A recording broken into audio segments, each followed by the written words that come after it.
Perkenalkan, saya Cinta Bisa dari Prodi Akuntansi kelas A akan menjelaskan manajer sebagai pembuat keputusan. 1. Pembuat keputusan merupakan hal yang penting terutama bagi manajer. Kegiatan ini memainkan peran penting, terutama bila manajer melaksanakan fungsi perencanaan. Selanjutnya, langkah manajer dalam membuat keputusan. Hal ini ada 3 komponen yang harus dikuasai oleh manajer. 1. Membuat keputusan rasionalitas. Pembuat keputusan oleh manajer akan bersifat rasional, yaitu mereka akan membuat pilihan yang logis dan konsisten untuk memaksimalkan nilai. Jadi, manajer mempunyai semua jenis sarana dan teknik untuk membantunya menjadi pembuat keputusan yang rasional. Kedua, pembuat keputusan rasionalitas terikat. Meskipun asumsinya tidak realistis, manajer diharapkan rasional ketika membuat keputusan. Namun, pendekatan yang lebih realistis untuk menjelaskan bagaimana manajer membuat keputusan adalah konsep rasionalitas terikat, yang menyatakan bahwa manajer membuat keputusan yang rasional namun terbatas atau terikat oleh kemampuannya memproses informasi. Ketiga, pembuatan keputusan peranan intuisi. Pembuatan keputusan intuisi adalah pembuatan keputusan yang didasarkan pada pengalaman, perasaan, dan akumulasi pertimbangan. Keputusan ini dapat melengkapi pembuatan keputusan rasional maupun rasional terikat. Selanjutnya, pembuatan keputusan. Dalam hal ini ada 2 macam yang harus dipelajari oleh manajer, yaitu 1. Gaya berpikir linear. Gaya berpikir linear yang dicirikan oleh preferensi orang untuk menggunakan data eksternal dan memproses informasi ini secara rasional serta berpikir logis. Kedua, gaya berpikir non-linear. Gaya berpikir non-linear yang dicirikan oleh preferensi terhadap sumber informasi internal dan memproses informasi ini dengan pencerahan, perasaan, dan pendapat internal. Selanjutnya, G. Dasar kepemimpinan dalam proses pembuatan keputusan. Ada beberapa gaya dasar pembuatan dalam proses pembuatan keputusan. 1. Instruksi. Gaya ini dicirikan dengan komunikasi satu arah. Pemimpin memberikan batasan peranan pengikutnya dan memberitahu mereka tentang apa, bagaimana, bila mana, dan di mana melaksanakan berbagai tugas. Kedua, konsultasi. Pemimpin banyak memberikan pengarahan dan masih membuat hampir sama dengan keputusan. Tetapi hal ini diikuti dengan peningkatan komunikasi dua arah dan perilaku mendukung. Ketiga, partisipasi. Posisi kontrol atas pemecahan masalah dan pembuatan keputusan dipegang secara bergantian. Komunikasi dua arah bertingkat dan peranan pemimpin adalah secara aktif mendengar. Tanggung jawab pemecahan masalah dan pembuatan keputusan sebagian besar berada pada pihak pengikut.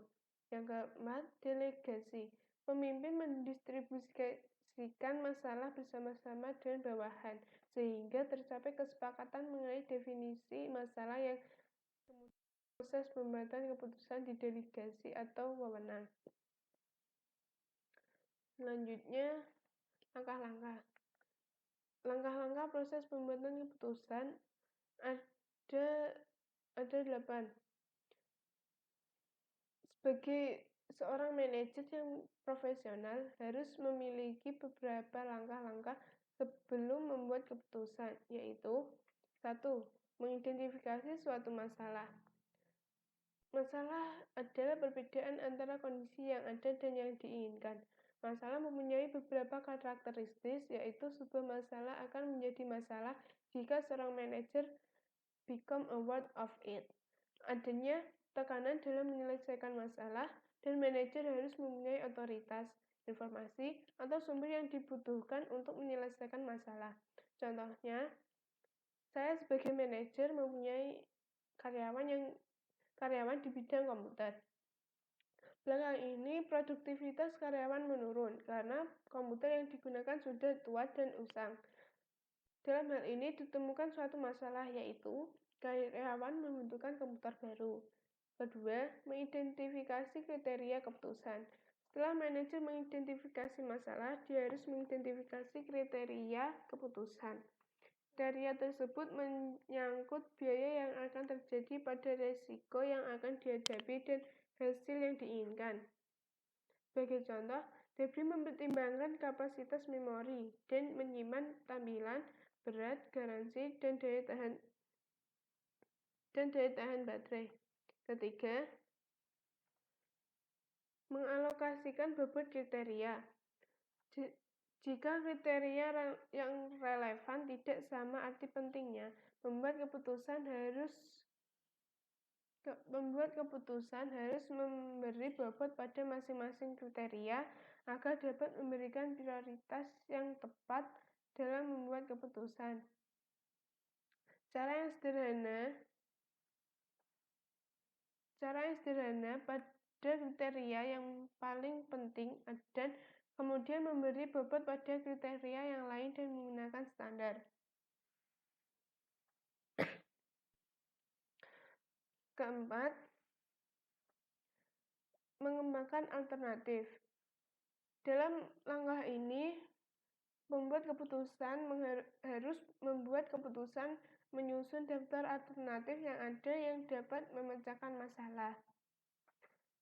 Kelima, menganalisis alternatif. Setelah alternatif identifikasi, pembuat keputusan harus mengevaluasi setiap kemungkinan dengan menggunakan kriteria yang telah ditetapkan sebelumnya. Caranya, dengan menilai kekurangan dan kelebihan masing-masing kriteria. Keenam, memilih sebuah alternatif. Langkah keenam ini memilih alternatif terbaik atau yang menghasilkan total tertinggi di langkah kelima. Contoh, Debri memilih komputer merek Asus karena menghasilkan skor tertinggi. Ketujuh, mengimplementasikan alternatif. Dalam proses pembuatan keputusan, Anda menerapkan keputusan ke dalam tindakan dengan memperlakukan kepada mereka yang terpengaruh dan membuat mereka berkomitmen terhadapnya. Ke-8, mengevaluasi efektivitas keputusan. Langkah terakhir dalam proses pembuatan keputusan melibatkan evaluasi masalah terhadap terpecahnya. Jika masih saja terdapat masalah, mungkin membuat kita harus melakukan lagi langkah sebelumnya, atau bahkan harus mengulangi seluruh proses awal. Demikian dari presentasi saya. Apabila ada kesalahan atau kurangnya materi, saya mohon maaf. Wassalamualaikum warahmatullahi wabarakatuh.